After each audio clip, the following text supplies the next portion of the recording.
What's up, everyone? Welcome to a special edition of the Gameplan. And this is the Thanksgiving betting show edition, where we're just going to take a look at the 3-game Thanksgiving slate and, come up with some bets we like and just a lot of fun for Thanksgiving. With me, as always, John Statsational, Alessia, sports bettor and DFS player extraordinaire, and our wise guy himself, special for the show, Anthony P. Anthony, of course, is one of the lead pros over at the Sharp app and the brains behind the Sharp report and a lot of the models that we have over on Sharp. So we're glad to welcome you aboard, Anthony. Thank you for having me, my friend. My man. Yeah, what's nice is I don't have to carry the show now like usual. Now I've got Anthony to help me out. Now I'm just here to look good, John. So don't expect me to sharing anything. Now I've got two guys who are just gonna stare blankly at me when I say something hilarious. I see you got your Pennington jersey up, which is nice. Well, it's my favorite Jet, and I was hoping that they'd make the call to Chad when they benched Zach Wilson this morning, but it looks like it's going to be the Great White Hope, Mike White, taking over at least for 1 week for the Jets. Well, did you hear this great Jet stat with a minimum of 3 starts, because they didn't want to go too small a sample size here, but minimum 3 starts. Mike White has the highest completion percentage in the history of the Jets, behind Favre and your boy Chad Pennington. I like that they did use the minimum 3 starts category because they didn't want a small sample. That wasn't any sort of manipulated statistic. But we've got a really fun one tomorrow. And one of the cool things about Thanksgiving is, number one, we're going to be watching these games top to bottom in full. We're hanging out somewhere, sitting on a couch with a beer in hand, fed, dishes taken care of. Somebody comes and gets them. Somebody comes and gives you stuff, and then they take away things. There's some warm brie on the table, little crackers. Anthony, in Canada, do you do Thanksgiving? Or you're like, yeah, it's American Thanksgiving. We're going to do it here. What do you do there? I think we celebrate more the American Thanksgiving, us sports bettors, 100%. The Canadian one is not something that, we've got the Grey Cup that plays on Thanksgiving. So it's really not the same type of dynamic. What the Grey Cup is. We don't even know. It was one finals. It was one hell of a great game if you guys watched it. So at least that. But I've been taking Thanksgiving off for the longest time, and we usually get together with some friends and do the exact same thing that you guys are doing, just sweating out the games and a lot of drinking going. Maybe not the turkey, but a lot of beer and a lot of pizzas and subs and stuff like that. But yeah, definitely very exciting for us also up north here. So in Canada, they just turned it into a straight football watching holiday, which is the best kind of holiday. Like, basically, you're saying bar food and football games. That's it. That's all. And some great company, right? Yeah. Well, the company, take it or leave it. Yeah. Keeping it real. Take it or leave it. I'm watching the game. Keep it quiet. I don't like a lot of talky talks when I'm watching the game. You know what I mean? So for you guys, it's more of a family gathering, I would assume. Like, you guys have relatives coming over. Like, how does this? It's actually the biggest family gathering holiday of the entire year. It surpasses Christmas in terms of family get together for Thanksgiving. Why that is, I don't know. I think it's the football, but also it's the 4-day week, and it's the 4-day weekend. So Thanksgiving is here. You're also going to take off on Friday. So you a lot of times you're going to leave early on Wednesday, family stuff. You're taking the Friday off. You're doing the whole weekend. So like people who like to travel to see their families, for example, this is the opportunity that they take to do that. They're flying. They're going to see mom and dad. They're going wherever they are. The aunts and uncles are coming over. It's a big one.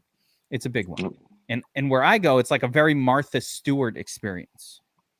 There's like a real giant turkey with stuffing in there. The table's made. There's like napkins and there's like little name tags and it says where to go sit. Like, no, Kevin, you're sitting over here. It doesn't say Geek on mine. It uses my real name. It's Kevin.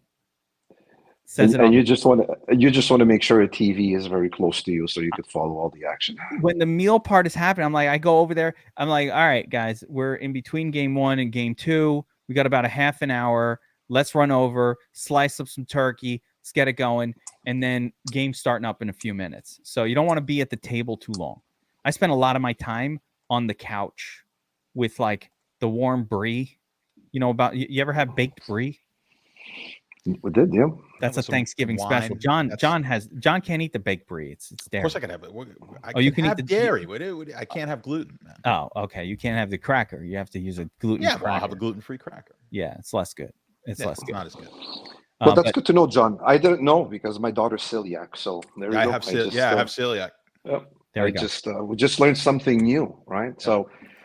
So what do we got for lunchtime? We got the Bills and let's take a look at these games. And Anthony, you gave me a little. So we were talking pre-show, and so one of the things is you want to bet on these games because you're watching them start to finish, and we're going to come at you with some bets for these games. I've got some props that I really like across all of these games as well. But betting the games is interesting. And Anthony, you told me something really interesting, that your connection at the casino was telling you about the teasers. Tell me what they're saying. No, looking at the lines, I think that's something that we need to dig into when we're looking at them. So one of the steps that I usually follow is John and I have our own models. We look at what the projections are, and then we start digging and looking at, do these lines even make sense if we start comparing them with recent games that Detroit has played, that it is at home or that it is on the road, and you're comparing the numbers that the market makers are opening up, and you're looking at the current line, and then you start asking yourself, does this even make sense, right? So as we've continue having these conversations with my buddies at the book, one thing that really stood out, and I know we'll talk about that later because you've got potentially a play that consists of teasing some of these numbers. And what came up during my conversations with them is most of these lines have moved in terms of having the books to protect themselves from the liabilities that they currently have right now on 6 and 7 point teasers. The 13 point, where you're paying about maybe 30% juice, is not a big concern for them right now, but the 6 and 7 is a big concern. And this opens up some value on some of the big underdogs that we have right now. So we're going to dig into that as we go through the games in a couple of minutes. Yeah, and you can tell by those 9.5 point lines for both of those games. It's kind of like a weird spot. It's very teaser friendly because you'd be pulling it under 3 on the 7 point teaser, in crossing some football numbers. But let's talk about this first game, Buffalo at Detroit. So Buffalo back to Detroit for another second week in a row. They're taking on the Lions here. The Lions coming off the big win at the Giants, where, oh my God, that blew up some stuff as well. A lot of people were favoring the Giants there. And so Lions coming off that big win, Buffalo coming off a game where I didn't think they looked that great offensively, primarily because they were fine. It's just you saw Josh Allen really hesitant to run the football in that game, coming off with the elbow injury. And what ended up happening was a lot of field goals, a lot of stall drives, and a lot more Devin Singletary and James Cook than we normally see in a game by those two teams. So that's the backdrop for this one. And looking at the betting handle data right now, there is no lean here. So I am not seeing any public side in this game at all. It's Detroit, pretty much 46% of the bets, 40% of the money. So there's no clear public side on this one. So I'm going to throw it over to you, John. What do you think here? No public side. I was talking a little bit about, I really think Buffalo will win, but I don't know if they're covering that 9.5. I think that's a big ask. It's a big number when you consider everything that's going on, right? So they've had the snow issue. Excuse me. So they played in Detroit last week. Then they went home. They're coming back. They got the early game. Obviously a short rest week. But like Anthony said, I had this game at about 8.5. And one thing that the reason that they can so easily move this to 9.5 is because that 9 is a fairly insignificant number as opposed to the 3. And really, we're talking about they're called the Wong teasers, where you can tease them down 6 points and 7 points, depending on what kind of juice you're getting, and cross those key numbers. So I could see why the book is doing that.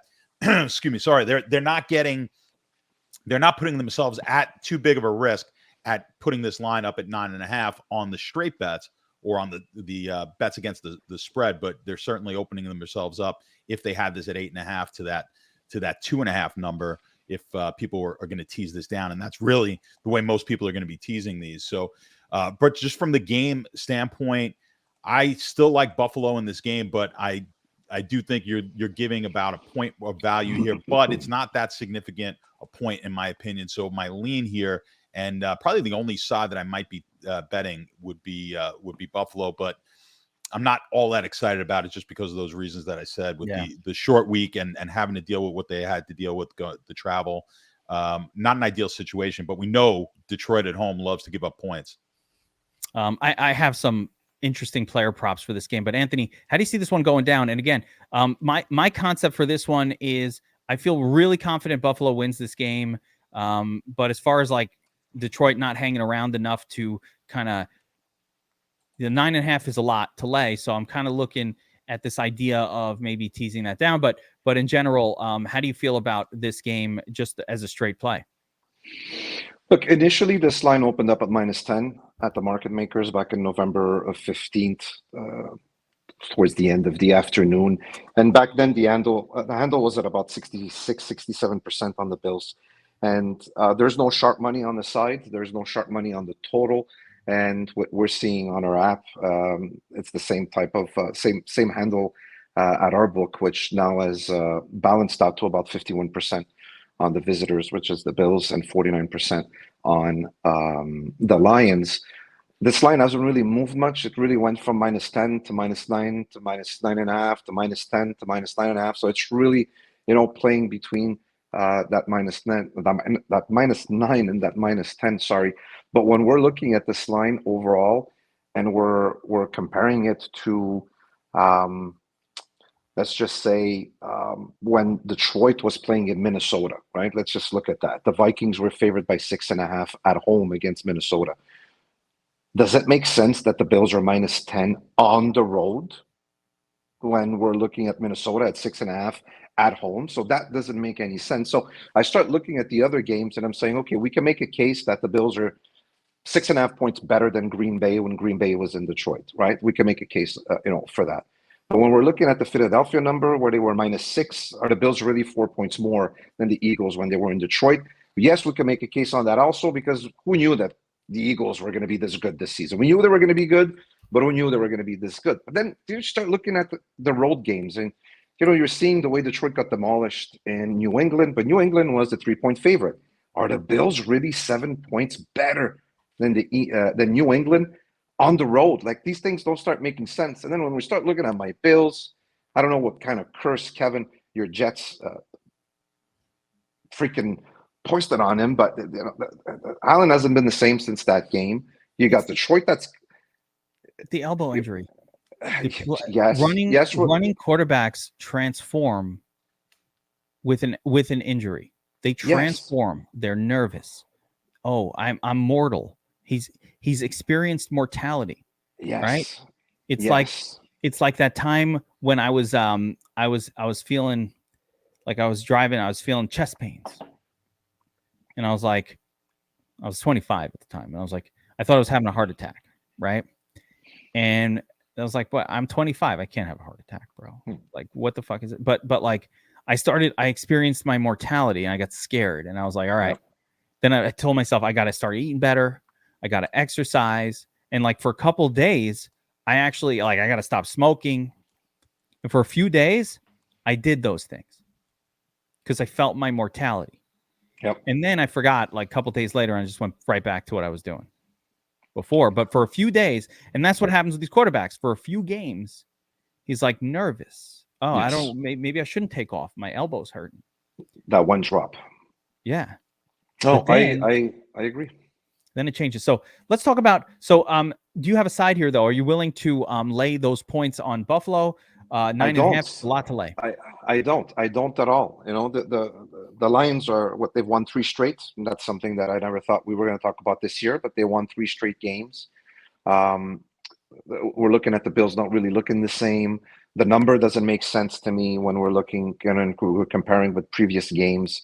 I think this number is too high. I see a backdoor cover. I see a tighter game. I see a ton of scores, a ton of points being put up on the board. I think Detroit is gonna is going to keep this game really close. So I'm ready to take the plus 9.5, and I'm ready to drop a couple of extra dimes if this line gets to plus 10.5, 100%. It does look like it could move. I was just looking across the different books, and you might get plus 10 on FanDuel. That book is teetering on the edge of moving the number. So again, for me, I agree with all of this, and I think the way I want to attack it. And again, I'm going to start the first two legs of my 13-point 4-spot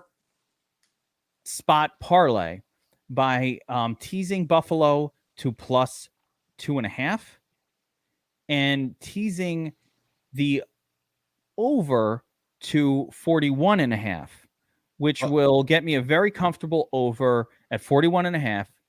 And I just need Buffalo to win, John. What do you say? Why don't you just parlay the alternative lines, right? Because you're just wasting points there, moving them to 2.5.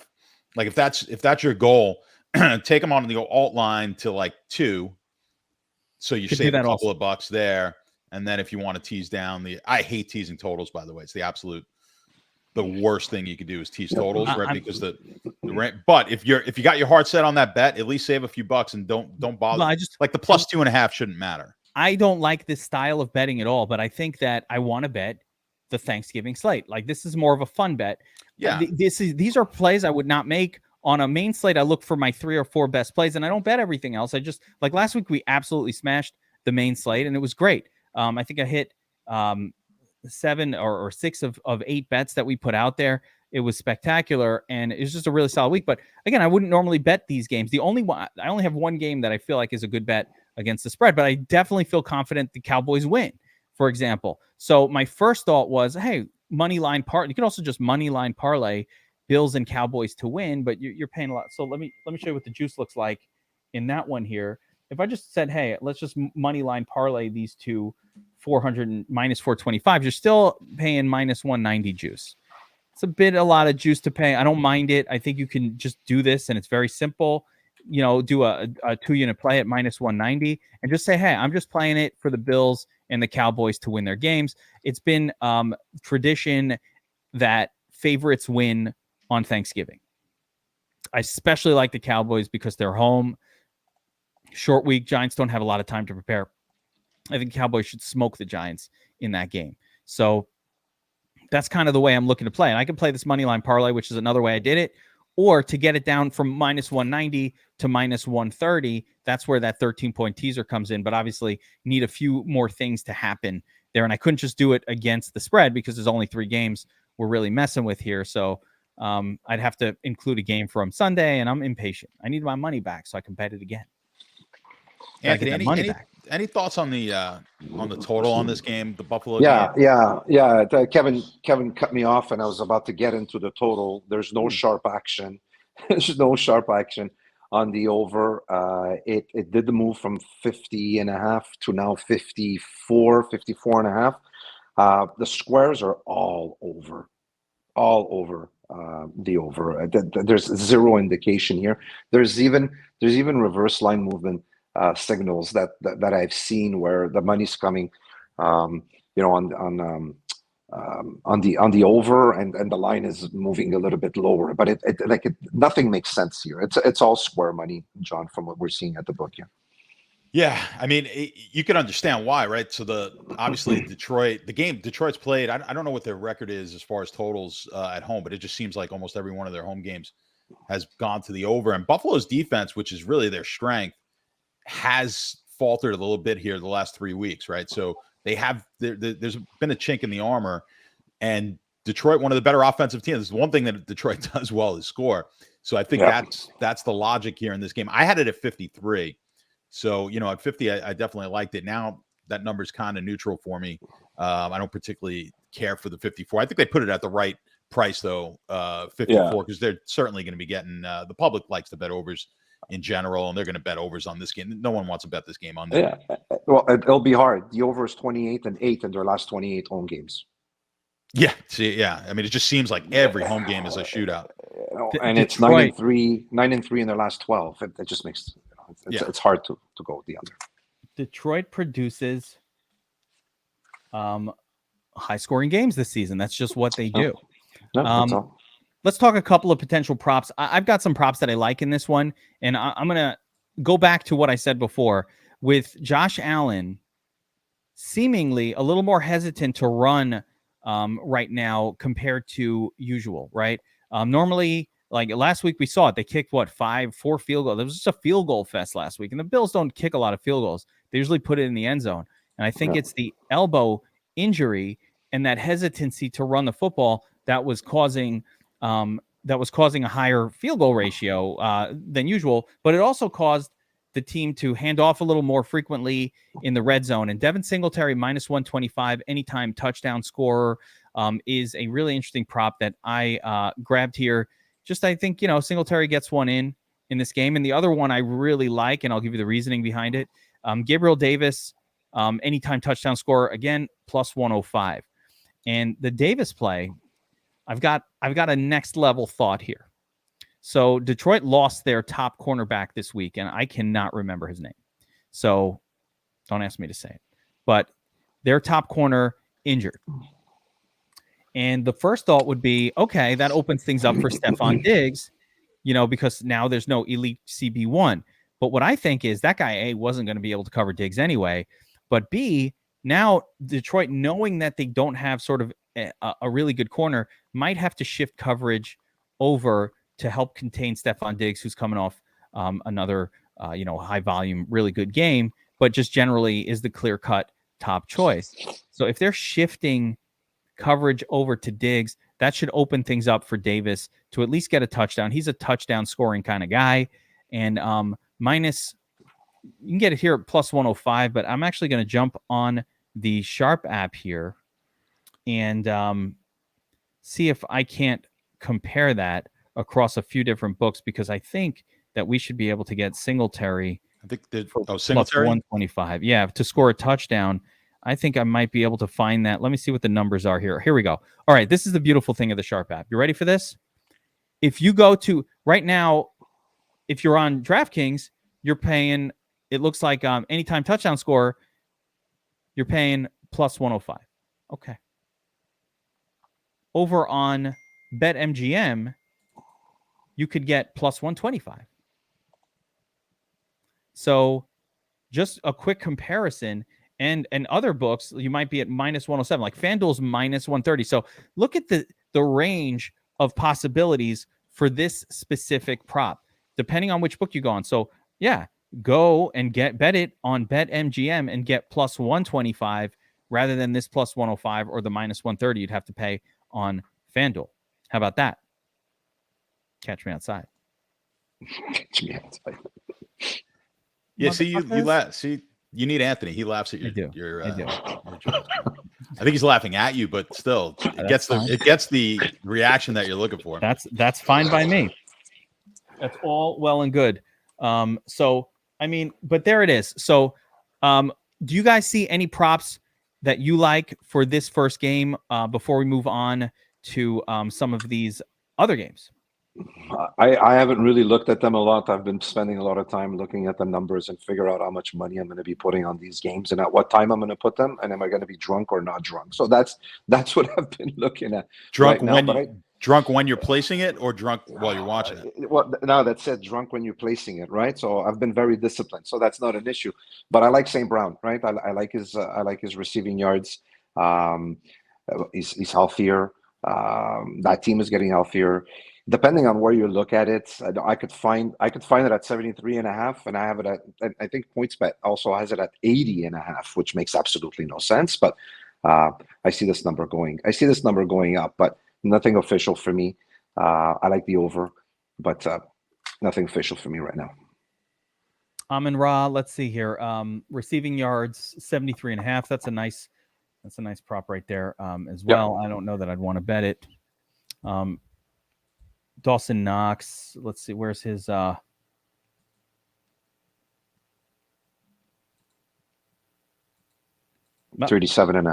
Yeah, there it is, 37.5. So I kind of like that one a little bit as well. John, you got anything brewing for this one?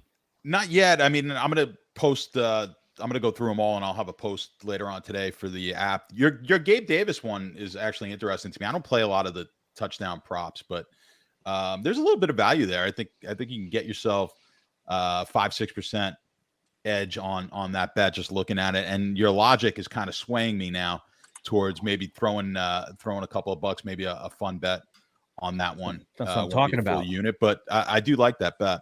So I'll have more. I'll have a handful probably for all the games tomorrow. I'll post that up on the app later today. You can also take advantage of the same concept by going Davis over 57.5 or 58.5 yards. That's funny. It was 57.5 yesterday when I came up with this. Over 58.5 yards on that prop as well. So you can sort of access the same concept, but I like the touchdown. But I could see Gabe Davis, crossing 58 yards on his second reception in this game. Like 2 catches, boom, he's already passed it. That could easily happen in a game like this. All right, guys. Kev, yes. Before we move on to another game, can you see if we've got something on the app for Khalif Raymond in terms of receiving yards? I'm just curious. We're gonna go to. So, I'm in the game center. I go to Raymond. Just type his name in. And let's see, receiving yards, total receiving yards. There it is. Not many books have a line out for this, so I'm just curious to see what. No, only points bet, and they are 55.5. Yeah, that is a high number. Yeah, exactly. So that's why, John, I know it's tough to advertise these, but if somebody does have points bet, if you agree with me, I see an under over here because I have way under than 55.5. So it's something to probably look into. You actually just reminded me of one of my favorite bets of this entire, one of my favorite props on this one, which is Isaiah McKenzie under 20.5 receiving yards.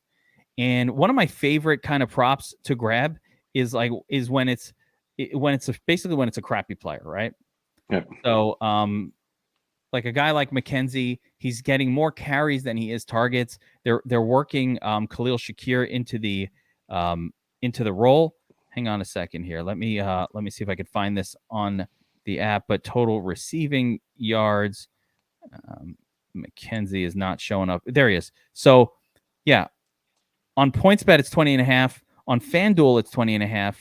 But if you go to BetMGM or DraftKings, it's 19.5. So it's really, really important to do this one on either FanDuel or PointsBet. But you can get under 20.5 receiving yards for Isaiah McKenzie. Now, McKenzie could run for 20 yards in one of those end arounds that they give him. That could happen, but it's rare that he gets more than 2 or 3 targets a game right now. So Isaiah McKenzie under 20.5 receiving yards on this one. And I always love the unders for the turds. And McKenzie's basically not a full-time player at this point. Let me grab the numbers here, but hang on. McKenzie, 40% snap count, 3% target share last week, and he's at 10% on the season. And the reason that number is kind of coming down is they're working in the tight end a lot more. It all ties in to the run focus. As Singletary's being used a little more, as they're running a little more, they brought in and they're keeping Quentin Morris, who is the run blocking tight end, on the field 40% of the snaps. So they're going to two wide receiver personnel groupings more than normal, which keeps McKenzie a little bit off the field. And Khalil Shakir is being worked in a little bit as well. So that whole combination really kind of negates Isaiah McKenzie, who is a weird fantasy darling tomorrow, and we'll see if that works out. But he's going to have ownership on the slate. But the under on Isaiah McKenzie, boys, I want John to acknowledge it and say, you know what? I think I'm going to put that on my top props article. It's fucking good logic, bro. No, you're making sense today. Oh, there it is. Yeah, usually doesn't. That's why I said today. There's a first time for everything, and this is it. It's happening, guys. Canada's playing in 50 minutes, so let's jump to the Dallas Giants game. There's been a lot more movement in this game than the previous one that we just spoke about, and it's been all Dallas money, right? But we did see some buyback on the Giants when they hit +8 about 3 days ago. But yeah, this number started at 6.5. It didn't take much time for it to get to -7.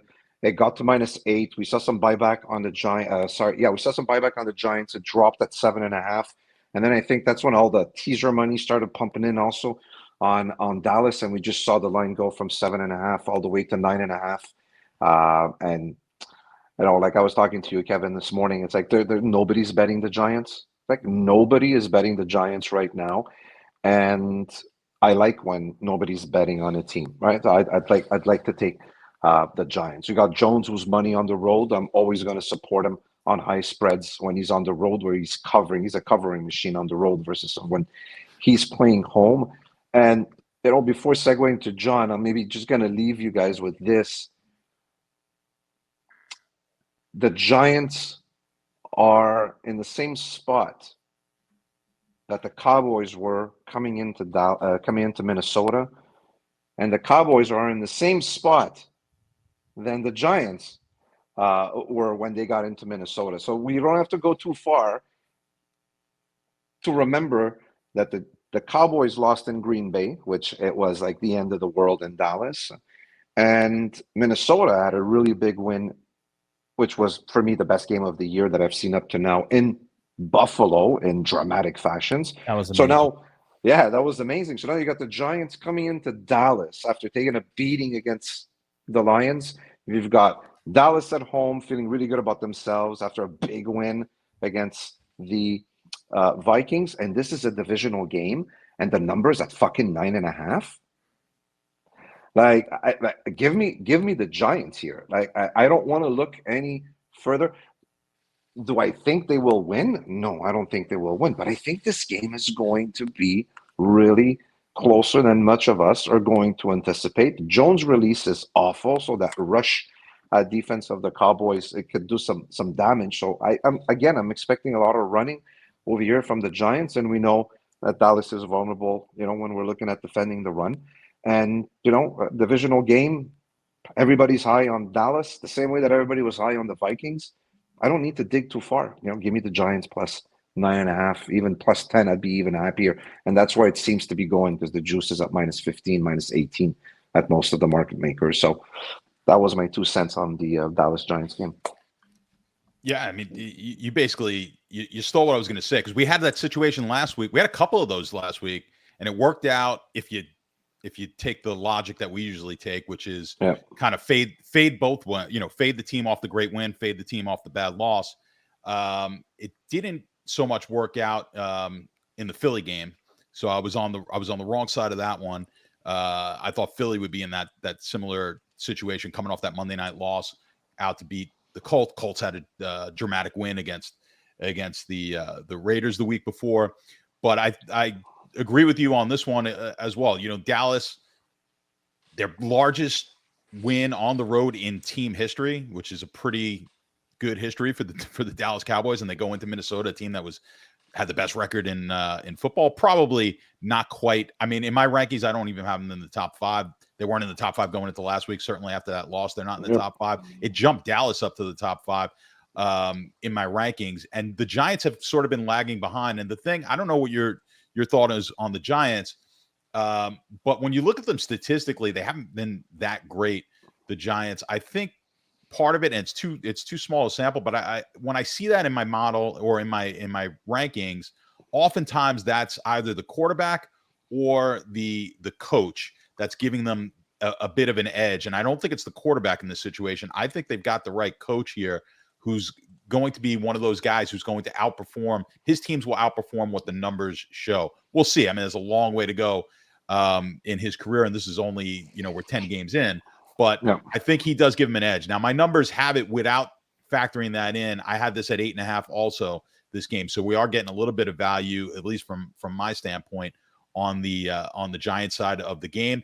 And then when you couple in the fact that, again, off that big win, the Giants off of just an awful loss at home to Detroit, I could totally see this game being close. When the public, and that was a national game last week too, that Dallas game, when the public sees that and they just absolutely pummel a team with a great record, and then the Giants really not in that game at all last week, you're going to see all the money come in on Dallas. So I agree with you. If you like this game, if you like the Giants side of the game, I would just wait it out. I'm never afraid to wait a 9.5. I kind of alluded to it earlier, because I don't care if I get not, if I get sucked in and then I'm forced to take 9 or even 8.5, it's not that big a deal. But if I can get that 10, it's well worth the wait. So Yes. I'd hold off on this one and see if you can get the 10. Yeah, I like that approach. Like I said, it harkens back to why if I wanted to play the Dallas side of this game, I feel like you got to tease it significantly. But maybe the sharp move is just to accept the points here. It's tough. It's a tough spot for the Giants traveling again. No time to plan. No time to make a real game plan for this game. And I think that's really in the end the X factor. If this was a Sunday game and it was a full week and prep and the whole deal, yeah, I'm loving the Giants getting 9.5 points in this spot. The Thursday, I think, throws a little bit of a wrench in it for me, but I think we're on the same page in the sense that I'm not laying the 9.5 straight on Dallas in this one. So either I think it's either you take the Giants, you take the points, and you ride with what the value is, or if you don't want to go that way, like I said, you got to get a little bit creative with how to place a bet on a game like this, where you kind of feel like, all right, I think Dallas is probably going to win it. And I do. I think Dallas wins the game, but not necessarily by 10. So why not kind of look at some alternative approaches? And I don't even mind just going Dallas and Buffalo on a little 2-game, like I said, like a little money line parlay and kind of treating it that way.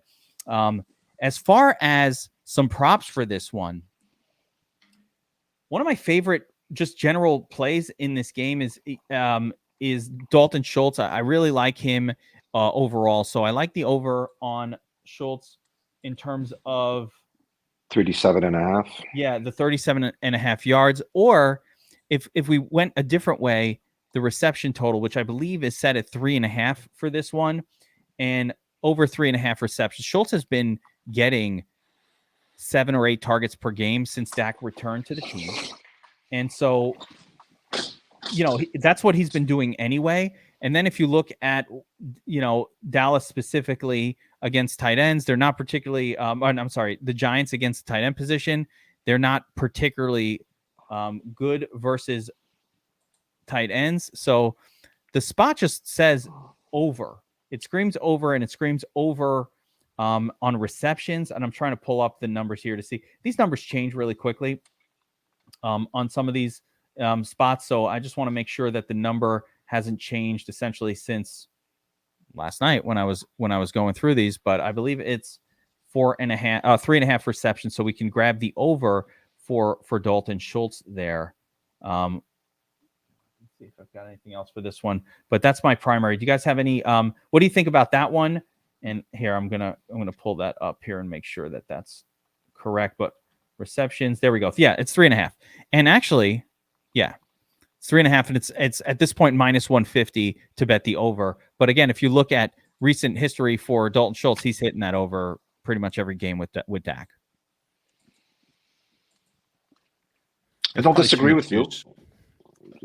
Yeah, but I like the over. His mean is about 39.41, but again, his targets have increased with Prescott's back.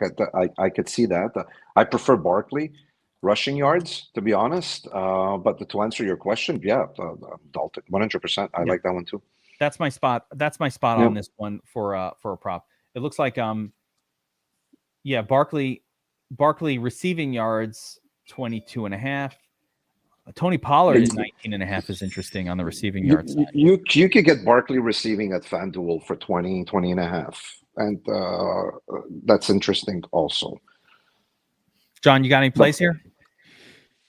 Again, I gotta go through them all. I'm just thinking about your Schultz play. I mean, I do like it to the over. I wouldn't let, as far as the receptions there, 3.5. I just don't think I'd lay 150 on there. Now, the Giants are actually pretty good against wide receivers, so that also lends itself to maybe a little bit more tight end, a little bit more Schultz is. That's what I'm saying. Really, yeah, they push a little to the tight end position.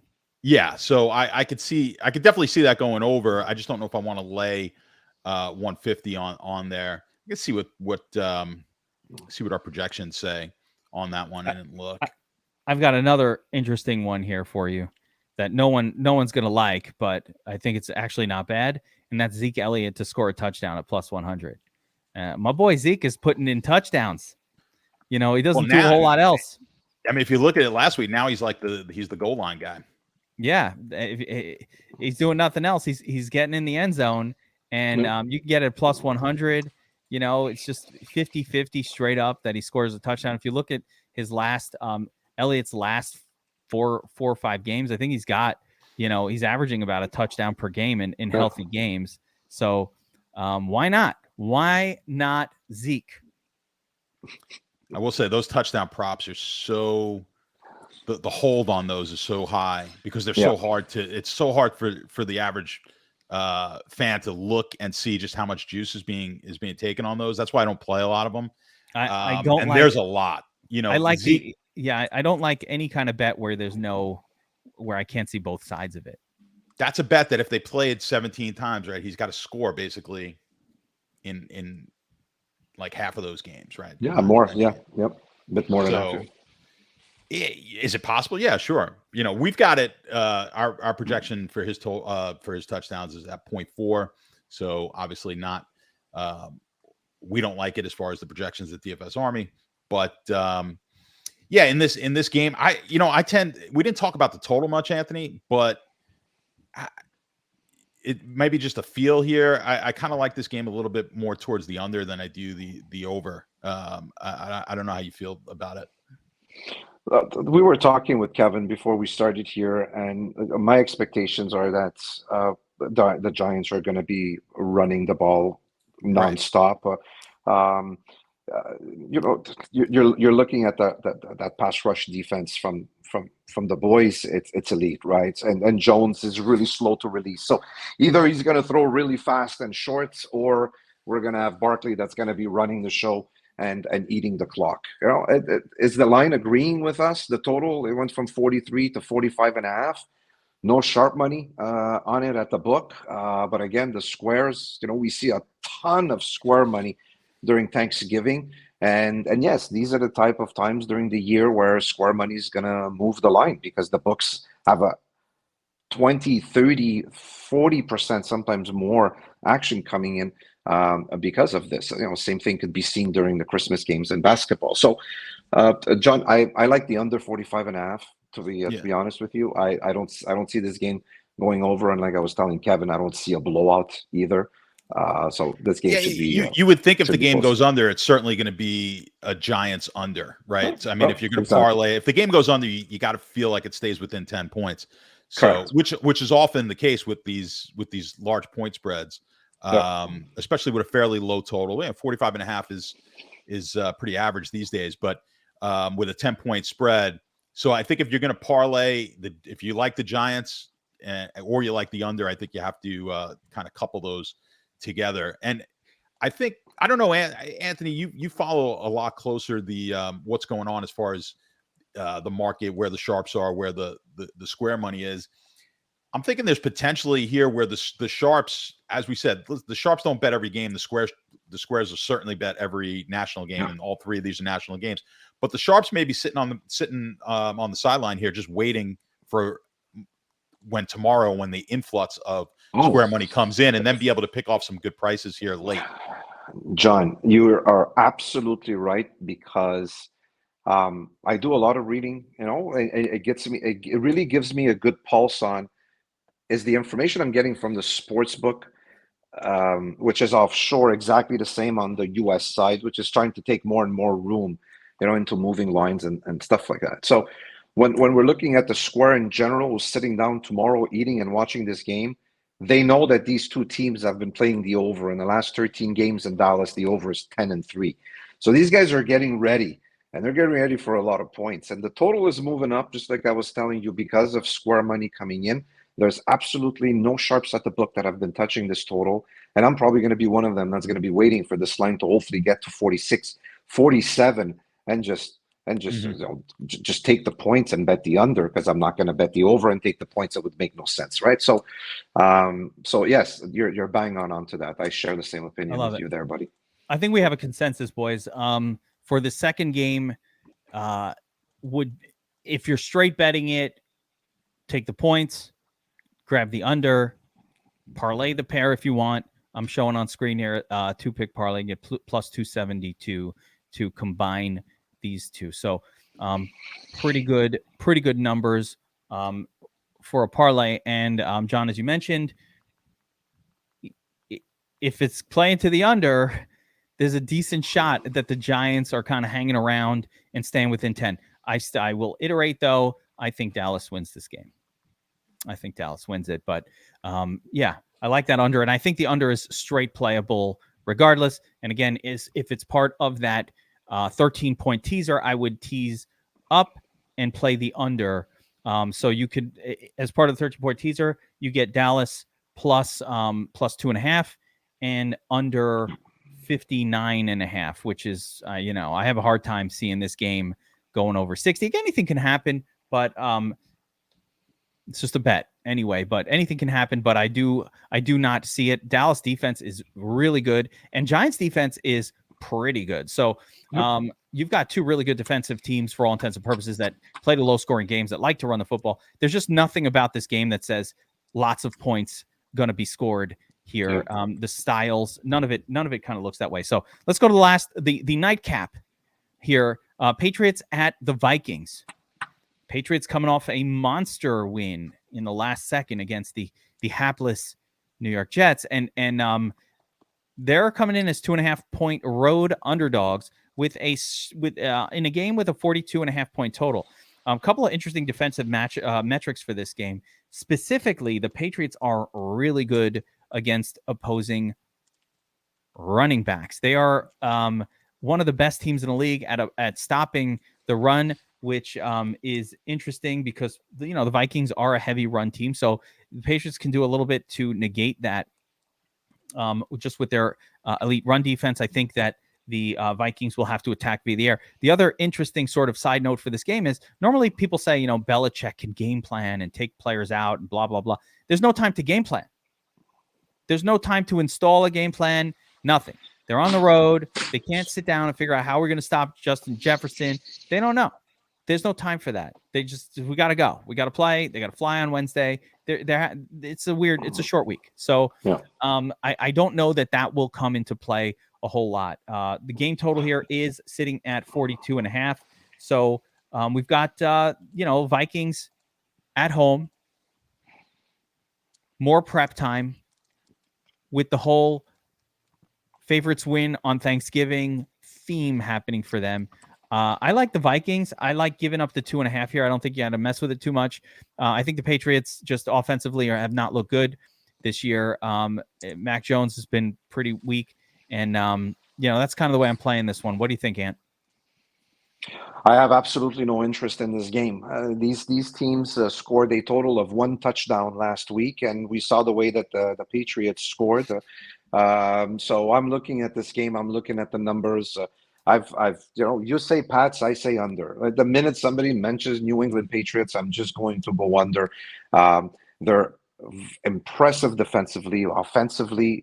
There's absolutely nothing, that I could develop here. If I would have to put $1 on this game, it would be on the under, and that's where the number is going. Also here, there's like 71% of the handle on the under. It got to 44 on the 19th, and it just completely went down to 40, 41, 41 and a half, and 42. There's no sharps at the book, but this doesn't mean that there's no sharps coming in other markets that are pushing the market makers to adjust.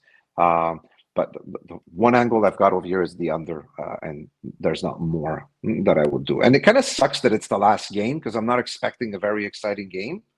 So I don't know if you guys would have preferred having maybe the Bills or the Giants, playing the night game, or I don't know if you guys are too drunk by that time and you're all sleeping on the couch and it doesn't matter who's playing. But I'm disappointed that it's a shitty game. I wish I could get drunk like Anthony describes for games. There's work to be done. Even on Thanksgiving, there's work to be done. I'm working. I have a couple of beers. Once the last game kicks, though, that's it. There's a showdown. Exactly. There's a showdown to make lineups for. I do have some props in this game too. But John, how do you see this one going down? Vikings minus 2.5, 42.5 point total.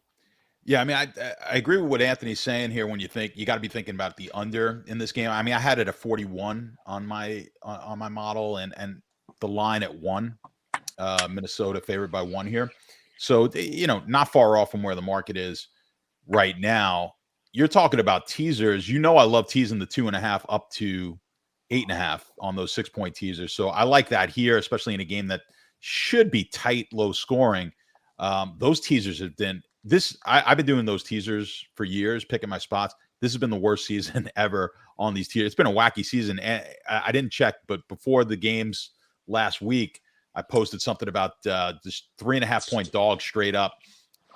If you just bet them on the money line, they were up 18.5 units. And I don't think you got hurt too bad last week either on those bets. So it's been a bit of a wacky season, and these teasers have not hit, but I'm not going to get off them. I've been doing them for 10 or 15 years.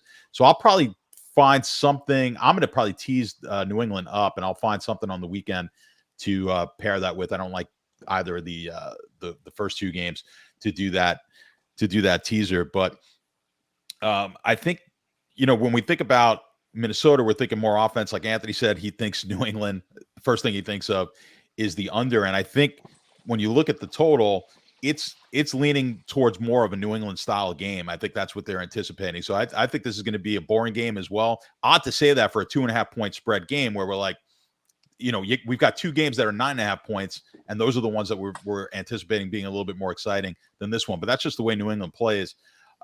So yeah, the other thing on these Thursday games, historically, and when I say historically, over the last 10, 15 years or so, the favorites have really dominated these Thursday games. That hasn't happened yet this year. Small sample size, I know, but we haven't seen the favorites really dominate on the Thursdays. Again, I don't know how much we could draw and look into that, but we'll see how they do this week. And I'm anticipating those first 2 games, like I said, a little bit. I think that's where the line has been elevated. I think this line is probably right where it should be. Both on the total and the spread. I don't think they could have made this. They could have put this at 3. But just because my line has it at 1, I don't think 2.5 is that far off. And the fact that they're not putting at 3 also kind of gives me a little bit more confidence in New England as well. It was at 3, John. It opened up at 3.5 for Minnesota. And after their loss against the Giants, it flipped, right? But there was a lot of uncertainty in this line. The Dallas game. Yeah, sorry. Yeah, Dallas worked them. Yeah. But by the way, that's why the bounce back happens here. Yeah. That loss. So what did we get? We got an overreaction to the down. Now everybody's like, oh, Vikings aren't good. This team hadn't lost a game. I know. They're a good. I agree with you, but the book is screaming Minnesota money.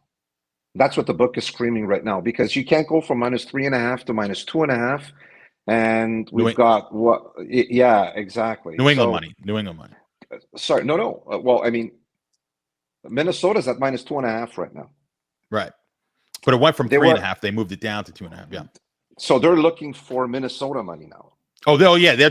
I'm sorry. What you're saying is, they're begging you to bet Minnesota now. They're begging you to bet Minnesota, which becomes a square play, right? And 54% of the money is on the Patriots right now, right? But when you see this line of -2.5, any square is going to look at it and is going to say, "Fuck, I want to bet the Vikings," right? 100%. But the book is clearly telling you to bet Minnesota. That's what they want you to understand when you're looking at the lines. The handles data shows, that it's slightly sharper money on New England here, and it could have been when it was +3.5 though. But 32% of the bets, 50% of the money. It's not gaping. 70% of the bets on the Vikings thus far, with just 50% of the money. So the problem you have there is with the handles is money came in early. That's New England right. Money comes in early. So what you want to do now is look tomorrow and notice that change. Inevitably, that's going to be the Minnesota money is going to be coming in from where it is now. You'll see a big jump on Minnesota money as we get closer to that game. I confirm 67% of the money was on the Patriots as of the 20th of November, and now it's at 54%. Yeah, because at 3.5, Patriots. In a game like this, when you're crossing the 3.5, that's when all sharps on the Patriots. So now they want the Minnesota money, but I'm not getting scurred off by that at all. I think the Vikings are just a slightly better team. If the Patriots are being competitive, So let's say you wanted to do some sort of a parlay on the Patriots. And I like the Viking side of this one. But if you wanted to do something on the Patriots side, if you're saying, you know what, I like the Pats here, right?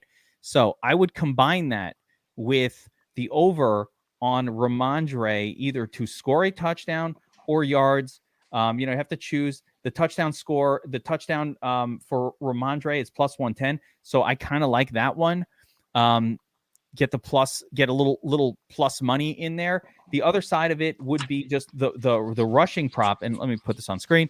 But you can get plus 110 for Ramondre to score a touchdown. So I would combine that with that Patriots side if you're going to take the Patriots, because if they're competitive in this one, I do think it's going to be on the back of their running game. We saw, obviously, Dallas absolutely decimate the Vikings via the run last week. That is probably a solid way to attack this team, although they're also really bad versus the pass on the season, and you can attack Minnesota with wide receivers. So there's a lot of ways to basically Minnesota is highly attackable defensively. They don't have any place or area where they're good defensively.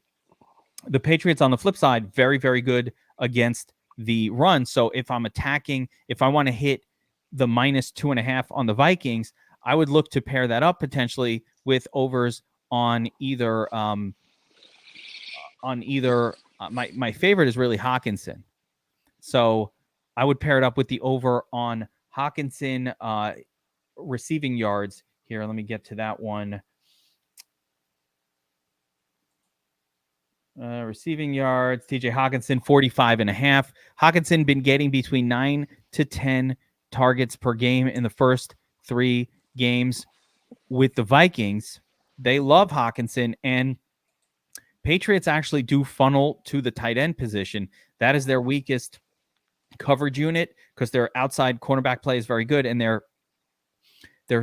elite at stopping the run. So I really like Hawkinson overs in this one, and I think that the Vikings will have to lean on TJ a little bit in order to hang in this game. What say you, Mr. Propsman John?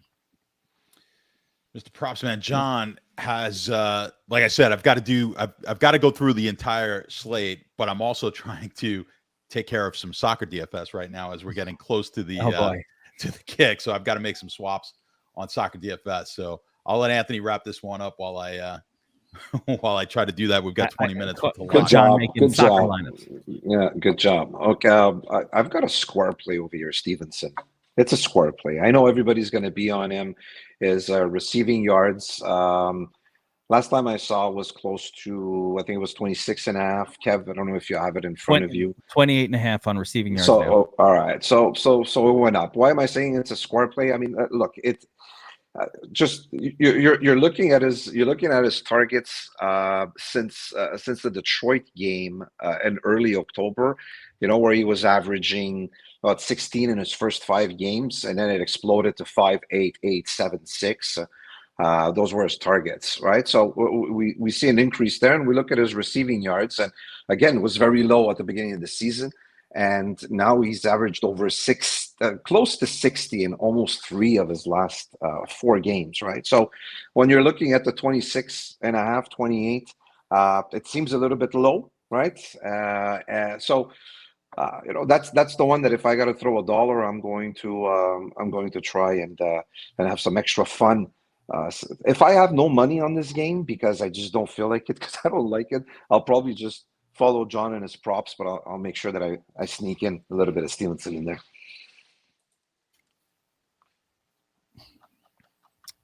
Got it.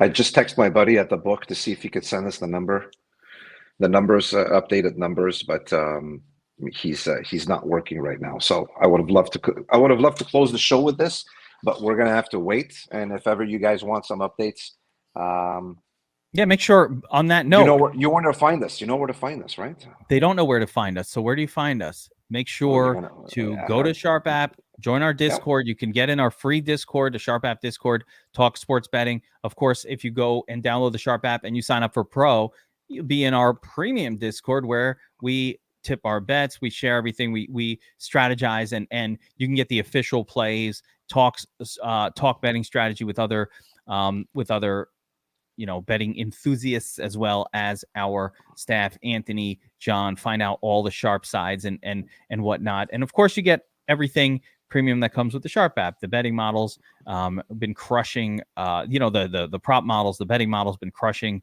NBA so far this season as well. And follow along with my bets. I think I went 6-2 NFL last week. So we're going to try to keep that going as well. So make sure you check out the Sharp app if you haven't downloaded it, and get into the Sharp app Discord, which is in the description below as well. With that, we hope everybody will have a wonderful Thanksgiving. Enjoy it. Don't go crazy. Enjoy yourself. Enjoy it. Have a little fun. Get a little action going on these games, and eat turkey, drink, and be merry. Last words, Ant? Be responsible. That's it. Most of the stupidest bets you're going to do is when you've got a little bit too much booze in your system. So don't chase. Set yourself an objective. Set yourself a percentage of your bankroll that you're going to be responsible with for that. And that's the ultimate advice, right? That's Look, you have no idea how many messages we get late at night. I gotta make back what I lost this afternoon. What's your best pick? So I could put 5 dimes on a game. No, it doesn't fucking work like that, right? So be responsible. Go to bed if you had a shitty day, and we move forward to the next day. You got to be playing the long game. That's in every aspect of life. The long game always beats the short game, and when you're trying to make up for losses in the short term by over betting, never works out. That is always going to be a mistake. Betting discipline. Be a disciplined bettor. Have a unit size. So many people don't. We talk about it. We probably don't talk about it enough, but make sure you have a unit size and you stick to it, because that will give you the comfort to make a lot of bets. And hey, half of them win, half of them lose. We're doing all right. Maybe 55% win. I'm making some money. Great. But people who Warren Buffett said a brilliant thing. If you keep chasing 50-50, if you keep chasing 50-50 propositions with all of your money, I can guarantee you, maybe not this one, maybe not next one, but very soon you're going to lose all your money. So don't do that. Don't chase, and be disciplined. Enjoy your Thanksgiving. Enjoy your families. And we will see you guys next time on another breakdown. Deuces, everyone.